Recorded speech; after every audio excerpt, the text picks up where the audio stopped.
Alongside the Agency Principles podcast, we put together the Exit Playbook, a more practical guide that goes deeper into the M&A journey itself, the mechanics, the realities, the things you need to know when it stops being theoretical and starts getting real. And today we're starting with the question that has to come before everything else. Should you sell your agency? So this today is not a pitch for selling. It's just a framework for trying to think about it clearly. We've got some wonderful companions here, Jane Ballman and Doug Baxter from Agency Futures, who are going to be sharing some insights and their experiences working with agency owners over the last many years. So when we talk to founders who are thinking about selling, the reasons that they usually give fall into one of a number of buckets: burnout, timing, fear of missing the window, and financial security. And all three are legitimate, but all three have a version that's real and a version that there's a story the founder is telling themselves. Let's go through them. Founder burnout, because we see that quite a lot, don't we, in terms of motivations for considering a transaction of some sort. It's very interesting that you say that. Yourself and myself were just on a call with an owner about an hour ago, and it was a very typical situation with us. It wasn't exactly burnout, but we were talking to an owner who's decided to sell their agency because they felt like they had taken it to about as far as they could within their own abilities. But they knew the agency is capable of more. There's a realization that in order to get to the next stage of growth, in order to take the agency and to create opportunities for clients and for the staff, they're going to need a partner who brings scale, a partner who brings broader international opportunities, new services, new vision, potentially new technologies which they can deploy. So it's not necessarily a burnout as in, that person's career or their energies have burned out. It's they've burned out within the existing vision. There is also another scenario that is quite different, but leads to the same conclusion, which is just the huge amount of admin and hassle and bureaucracy involved in running an agency that's small to medium size, that has increasing pressures on it from regulation, from taxation, from charge challenges. And a lot of people that set up agencies set them up because they're really good at doing PR or whatever marketing service they're expert in. Suddenly that skill set is only one of the things they need. In fact, they probably don't need that anymore because the people they employ are doing that. And what they have to become is someone completely different, which is a business leader and a CEO. We call it the reluctant CEO, because the only way is up in our industry. And you end up right at the top and you're running an agency, but you probably would rather be running a client. So I think that's another reason that you can have a vision of working for somebody who has the systems, the infrastructures, they've got teams that do this, and that's what they choose to do.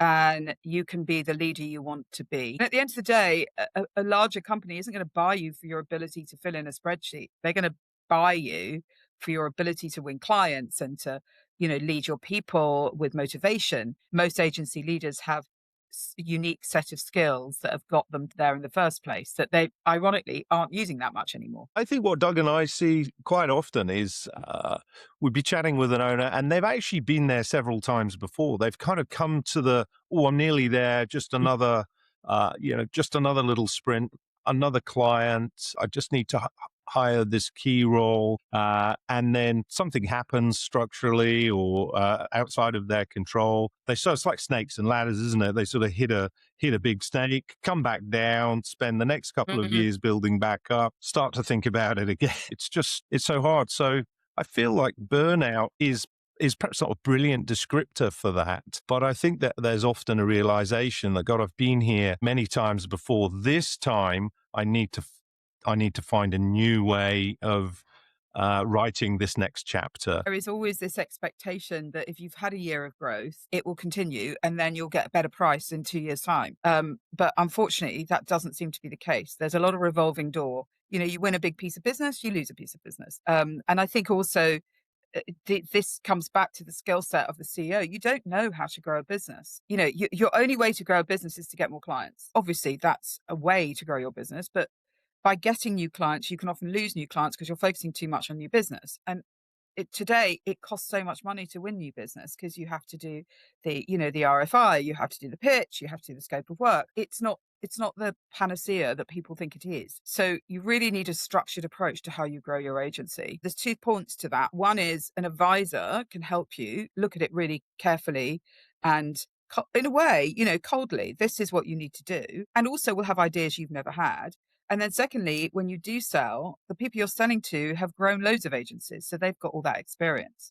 It does get you out of that sort of income and profit trap. This kind of fear of, or trying to time the market, fear of missing the window, but also trying to find it in the right, at the right moment. And the problem with that is that the multiples and so on are moving all the time. There's always a hot category of agency at any one time. A couple of years ago, it was social. It's kind of influencer, creator economy. Now there was experiential was hot. Sports marketing at the moment is on a bit of a high. So sometimes that instinct is right, but I think what's more important than market conditions is actually structurally how match fit your agency actually is. And if you try and time the market, you will fail. But the one thing that is in your control is to actually get the agency really match fit across multiple different dimensions. That's exactly it. And agencies, owners sometimes think that, well, when that moment comes, I'll then prepare my agency to sell it, and it'll be a rapid process of preparing, and then we'll go to market. And that's completely wrong. The reality is, if you want to optimize the value that you get from your agency, it should be something that you do for a number of years. In fact, most owners should be preparing now in order to really set the groundwork and create the frameworks, create the structures, prepare their people, so that when a buyer looks at the business, they're seeing all of the elements that mean that they're prepared to give that owner the best deal that they're going to get. And that takes a long time because they want to see succession structures in place, right kind of metrics in the business in terms of ratios to profitability, ratios to costs of people, or a number of different ones. They also want to see that there's not too much client dependencies, and they want to see that you're really in control of all your governance and issues, that it's a clean business that's ready to go.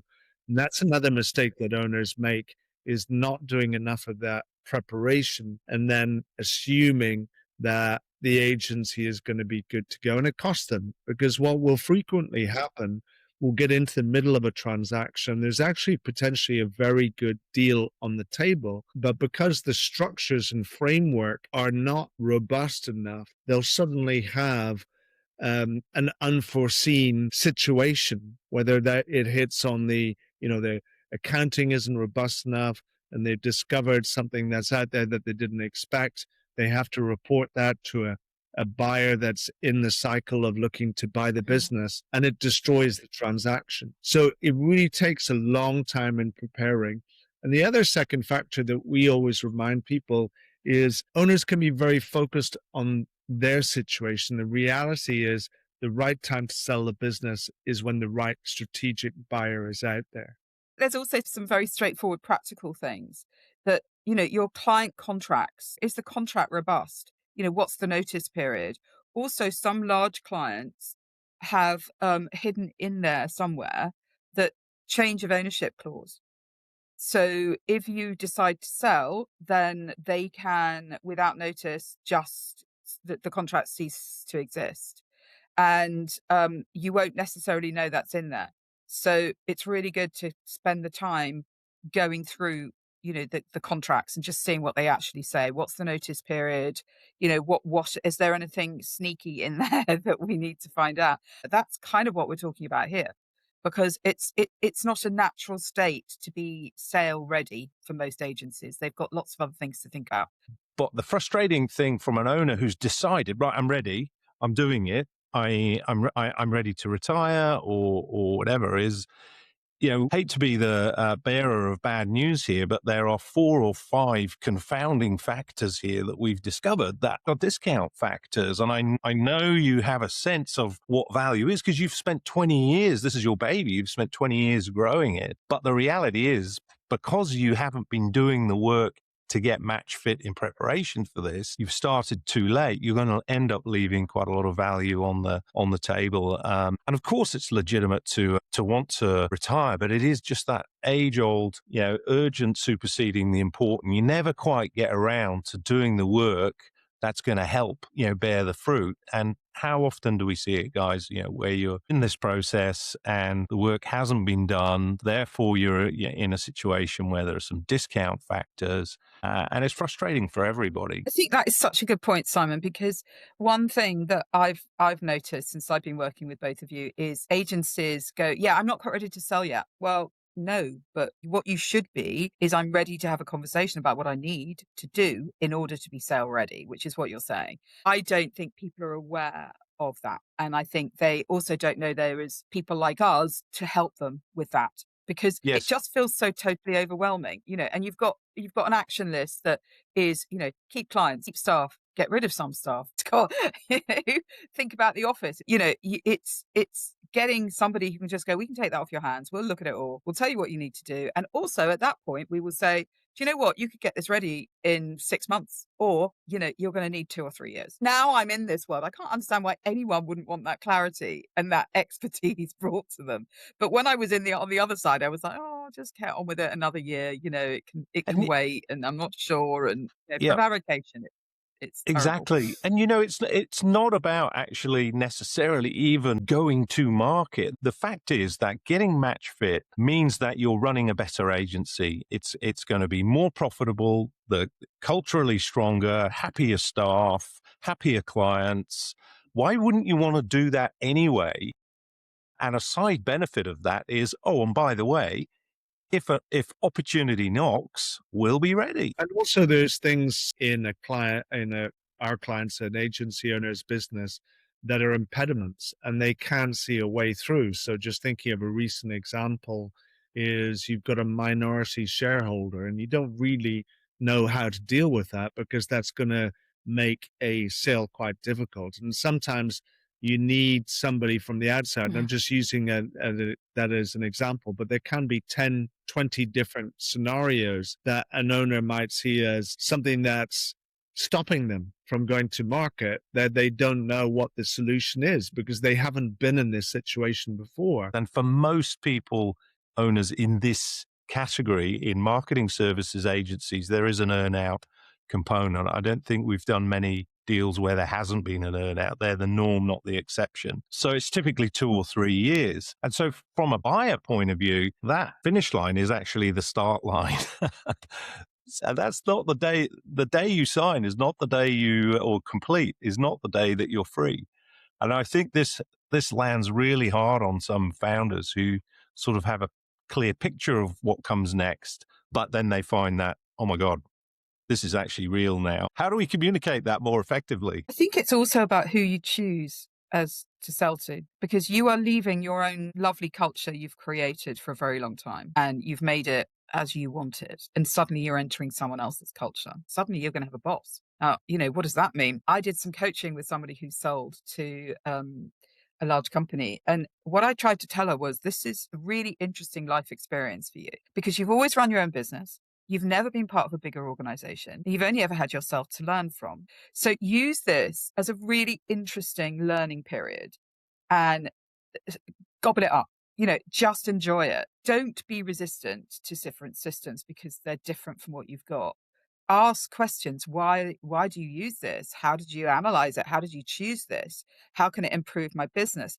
I think it's like you've suddenly got a really interesting job in the meantime. Also, the other thing I think is really important is throw yourself into the peer group, because you've never had a peer group. It's really, we talk a lot about how lonely it is being a CEO. Suddenly in a parent company, you're not alone. There will be possibly, 10, maybe more other CEOs, and also embrace all the training that you can get, because you've never been able to afford it. You've never given yourself any benefit of training because the budget's always gone to the staff, or you've just not got round to it. So I love to tell the story of an owner, and let's call him Dave. And when I met him, he was in his early 60s, and it was in the middle of COVID.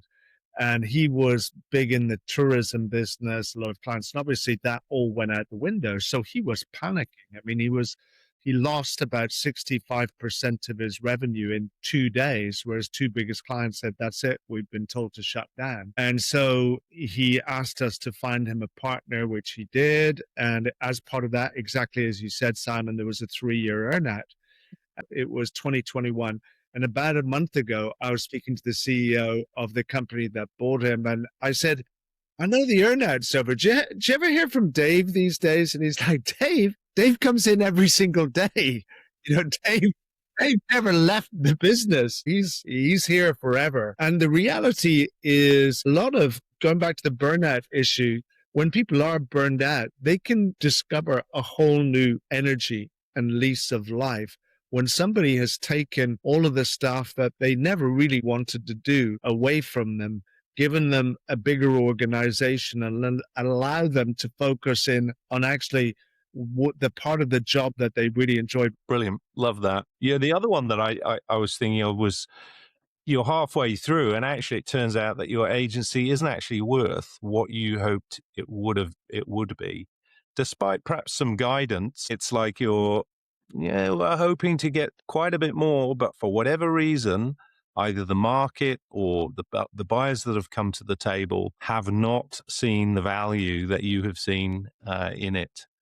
And that's a horrible position to be in, and one you want to avoid at all costs. It's a challenge. I think there's also something to think about what's special about your agency. Agencies are quite simple things. They have people, they have clients, that leads to a P&L. But there are also some really unique spaces that agencies inhabit that are quite hard for bigger agencies to get into. The PR world and many other dimensions, actually, of marketing services are sort of a series of specialists that's quite hard to get into from the outside. And, certain sectors have their own lexicon. You need to understand it. And as an agency owner who permanently tries to break into new sectors, I found that really hard. And, that may not be the specialness about your agency, but that's one to think about. If you have a specialism in a subject that, very few agencies are able to tackle well, whether that's public affairs or whether it's a particular sector of industry, then, that's really important to understand as well. And I think, again, an external advisor can really tell you this is what's great about you. I think the other part of it that's still hugely undervalued is the specialism from a capabilities point of view. It could be sector or a capability in and of itself. And that was something that Joanne from Nourish, who was on the podcast a couple of weeks ago, was talking about. And, it's an old saying, the riches are in the niches. And it's so true, right? We love working with specialist agencies because you've got a defensible point of difference and a moat. I guess we also work with agencies where you're not necessarily selling the majority of the agency. Sometimes we do have minority investments or mergers or partial exits. That's one of the things that we pride ourselves on, is that ability to be agnostic to people. There are people who it really suits to go down the full process of an external sale. And we also try to be realistic. For example, there's people who the condition, the shape, the amount of profitability, the level of niche that they're at is just so specialist that actually possibly the best route for that agency is to consider merger. So the idea that you take on a minority investor that may give you the capital in order to do the expansion that you need in order to get to that next level where you're going to realize better value. Yeah. So being transaction advisors and being former agency owners ourselves, that gives us a tremendous advantage because we're really open to seeing all of the different options that are there for agency owners, not just looking at in a linear fashion like a broker or a merchant banker might look at it and see, well, what's the biggest number that I can get by flipping this business? Yeah, absolutely. So, okay, well, let's then talk about when does it make sense to pursue M&A activity and when doesn't it? And, there's a version of this that's about the business, the numbers, the timing, the structure, but there's also a version that's about the founder and what part of their journey they feel that they're on. Let's focus on the founder to start with. One of the things that would be really helpful for everyone to do is think, what do you want to do afterwards? Because earnout will fly by. And what's your life after? And if you've run an agency, believe me, you're not going to just put your feet up and have a nice time because you're just not that kind of person.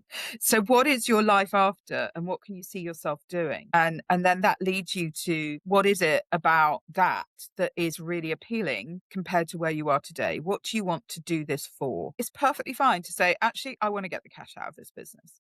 That's as simple as that. And that there's nothing wrong with that at all. It could be that you want to stop the aggravation of running a business, as we've talked about before. It could be that you want to expand your horizons and be part of something much bigger. So I think that it's the two things. Why do you want to sell your agency? And, what is it within the current way of running that agency you want to leave behind or change?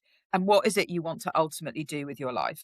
So, okay, so when it makes sense, if growth has genuinely plateaued and organic effort alone isn't breaking through, maybe you've been here a few times before. It's so hard to get to break through into a 20, 25, 30 person business. And hey, I mean, where we used to use staff as a good metric for the scale of the business, that's going right out the window right now, isn't it? In terms of revenue per employee, because so much is being done by fewer people, and the super profitable agencies seem to be able to manage that via appropriate pricing or whatever. But yeah, growth has plateaued. The business needs scale, capability, or reach that you can't build alone, or it's faster to build it with a partner than alone.